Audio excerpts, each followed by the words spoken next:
বীরভূমের stone king টুলু মণ্ডলের আরো 250 কোটি সাম্রাজ্যের হদিশ। এবার এসটিএফ এর ধাক্কা টুলুর শ্বশুর বাড়িতে, তল্লাশিতে মিলল কোন নথি। বীরভূমের স্টোন কিং টুলু মণ্ডলের সাম্রাজ্যে এবার এসটিএফ এর বড় ধাক্কা। বুধবার সকালে শ্বশুর বাড়ি ঘিরল পুলিশ। তল্লাশিতে মিলল কোন গোপন তথ্য, আরো কত সম্পত্তির খোঁজ। বীরভূমের বিতর্কিত ও প্রভাবশালী পাথর ব্যবসায়ী তথা স্টোন কিং টুলু মণ্ডলের বিরুদ্ধে তদন্তের জাল গুটিয়ে আনলো রাজ্য পুলিশের স্পেশাল টাস্ক ফোর্স। বুধবার সকালে বীরভূমের পারুই থানার অন্তর্গত এলাকায় টুলু ওরফে নাজিবউদ্দিন মণ্ডলের শ্বশুর বাড়িতে হানা দেয় এসটিএফ এর একটি বিশেষ দল। ঘিরে ফেলা হয় বাড়ি চত্বর, চলে তল্লাশি। টুলুর আরো বিপুল সম্পত্তির খোঁজ মিলেছে বলেও জানা গিয়েছে। শ্বশুর বাড়িতে মিলেছে একাধিক ব্যাগ।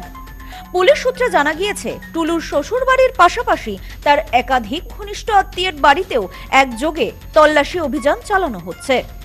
এই আকস্মিক অভিযানের ফলে গোটা এলাকায় চরম চাঞ্চল্য ও উত্তেজনারও সৃষ্টি হয়েছে। পাথর ব্যবসায়ী টুলু মণ্ডল গত কয়েকদিন ধরে রাজ্য পুলিশের স্ক্যানারে। তার বিপুল সম্পত্তির খোঁজ পেতে ভগ্নিপতি মিনার মণ্ডলের বাড়িতে গত 29 জুলাই তল্লাশি চালায় মোহাম্মদ বাজার থানার পুলিশ। সেখান থেকে উদ্ধার হয় কোটি কোটি টাকা ও কেজি কেজি সোনা। সম্প্রতি এই আর্থিক দুর্নীতি মামলার মূল অভিযুক্ত মিনার মণ্ডল এবং টুলু মণ্ডলের দুই ম্যানেজারকে নিজেদের হেফাজত নিয়ে দফায় দফায় ম্যারাথন জেরা করছে পুলিশ। ধৃতদের জিজ্ঞাসাবাদ করেই বেশ কিছু নতুন ও অত্যন্ত গুরুত্বপূর্ণ তথ্যের সন্ধান পান তদন্তকারীরা। এর আগে টুলু মণ্ডলের ধৃত দ্বিতীয় ম্যানেজার নইমুদ্দিন মণ্ডলকে আদালতে তোলা হলে বিচারক তাকে 6 দিনের পুলিশি হেফাজতের নির্দেশ দেন। সদ্য লন্ডন থেকে চোখের অপারেশনের বিশেষ প্রশিক্ষণ নিয়ে ফিরেছেন ডাক্তার মোনাজির হোসেন। বনগাঁতে এই সর্বপ্রথম কোলফেকো, টোরিক, মাল্টিফোকাল ছানি অপারেশনের জন্য আসুন বনগাঁ আই কেয়ারে। নইমুদ্দিনকে জেরা করেই টুলুর অবৈধ সম্পত্তি এবং গোপন লেনদেন সংক্রান্ত একাধিক সূত্র হাতে এসেছে বলে দাবি পুলিশের। এদিন পারুইয়ে টুলু মণ্ডলের শ্বশুর বাড়িতে চলে তল্লাশি, সাথে দুই শ্যালকের বাড়িতেও তল্লাশি চালানো হয় বলে জানা গিয়েছে। এদিন বেঙ্গল এসটিএফ এর টিম প্রথমে হানা দেয় ওই বাড়িতে। তারা এসে দেখে ঘরে একাধিক ব্যাগ রয়েছে। সেগুলি দেখে সন্দেহ হয় তাদের। তদন্তকারীদের অনুমান ব্যাগে টাকা থাকতে পারে। এরপর খবর দেওয়া হয় বীরভূম জেলা পুলিশের শীর্ষ কর্তাদের। প্রাথমিক তদন্তে পুলিশ জানতে পেরেছে, পাথর ব্যবসার আড়ালে বীরভূম ও সংলগ্ন এলাকায় বিশাল বেআইনি সম্পত্তির সাম্রাজ্য গড়ে তুলেছিলেন এই টুলু মণ্ডল। তার নামে ও বেনামে কোটি কোটি টাকার স্থাবর ও অস্থাবর সম্পত্তির হদিশ মিলেছে। শ্বশুরবাড়ি সহ আত্মীয়দের বাড়িতে এই তল্লাশির মূল উদ্দেশ্য হল টুলুর লুকোনো কালো টাকা এবং বেনামি সম্পত্তির দলিলপত্র উদ্ধার করা। পুলিশ ও এসটিএফ এর যৌথ এই তৎপরতায় আগামী দিনে আরো বড়সড় গ্রেপ্তারি এবং চাঞ্চল্যকর তথ্য প্রকাশ্যে আসার জোরালো সম্ভাবনা রয়েছে বলে মনে করছে ওয়াকিবহাল মহল। এ বিষয়ে বীরভূমের পুলিশ সুপার বলেন, গত 29 জুলাই আমাদের কাছে গোপন সূত্রে একটি খবর আসে। মোহাম্মদ বাজার থানা এলাকায় মিনার মণ্ডলের বাড়িতে হানা দিয়ে কয়েক কোটি টাকা নগদ এবং সোনা উদ্ধার হয়। তিনি আরো বলেন, फिक्स्ड डिपॉजिट बैंक अकाउंट मिलिए 250 कोटी टाका उद्धार हुए। गुप्त सूचना मिली थी और उस गुप्त सूचना के आधार पर पुलिस की टीम ने सर्च सीजर करके एक रेड किया, जहां पे लगभग 50 करोड़ मूल्य की नकदी कैश और सोने की बार्स गोल्ड रिकवर हुआ। उस दिन वहां पर एक अपराधी जिनका नाम मोहम्मद मिनार मंडल है, उनको पुलिस ने गिरफ्तार किया। इसके बेसिस पे मोहम्मद बाजार थाना में एक एफआईआर रजिस्टर हुआ, जिसमें ऑर्गेनाइज क्राइम के साथ बीएनएस के बाकी उपयुक्त रिलेवेंट सेक्शंस में मामला दर्ज किया गया।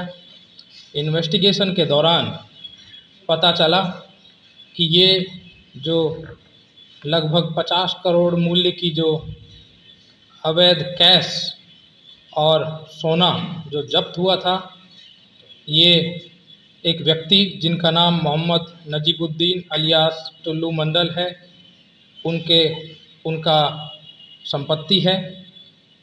और ये मोहम्मद नजीबुद्दीन एक सिंडिकेटेड मैनर में एक ऑर्गेनाइज क्राइम चलाते थे।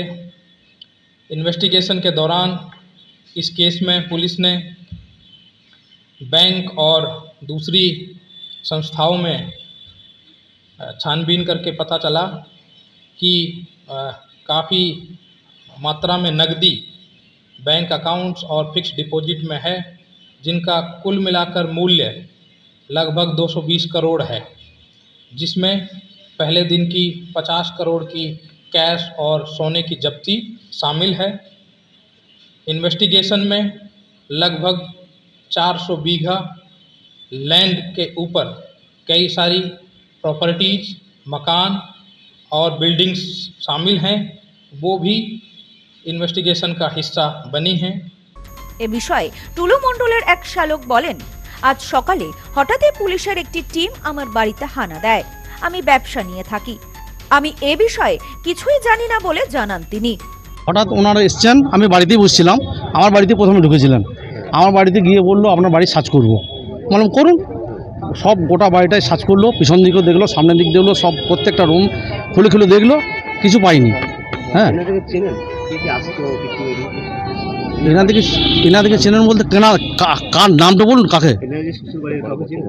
শ্বশুর, এনার শ্বশুরবাড়ি বলতে টুলু মণ্ডলের শ্বশুরবাড়ি। টুলু মণ্ডলের শ্বশুর যে উনি হচ্ছেন আমার মেজো কাকা, ওখানে চিনবো না?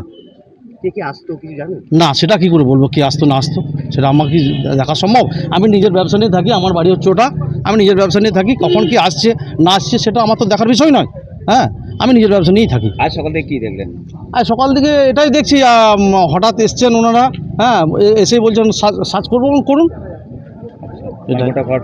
হ্যাঁ, ওটাই আমার বাড়িটাও সার্চ করেছে, প্লাস কাকার বাড়িটাও সার্চ করেছে।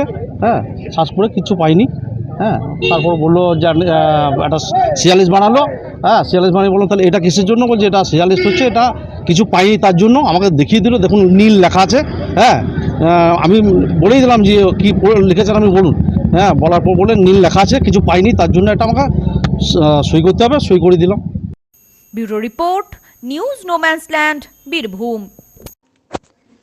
পশ্চিমবঙ্গের উত্তর 24 পরগনা জেলার বনগাঁ এলাকায় সুধীর কর্মকার কলেজ অব এডুকেশন এক স্বনামধন্য এবং অতি উল্লেখযোগ্য শিক্ষণ মহাবিদ্যালয়। বর্তমান এই শিক্ষক মহাবিদ্যালয়ে নতুন শিক্ষাবর্ষে বিএড অ্যাডমিশান চলছে।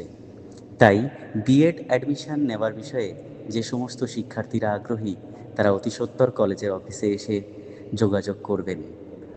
আমাদের কলেজের ঠিকানা গোপালনগর, চরচালকি, বনগাঁ, উত্তর 24 পরগনা।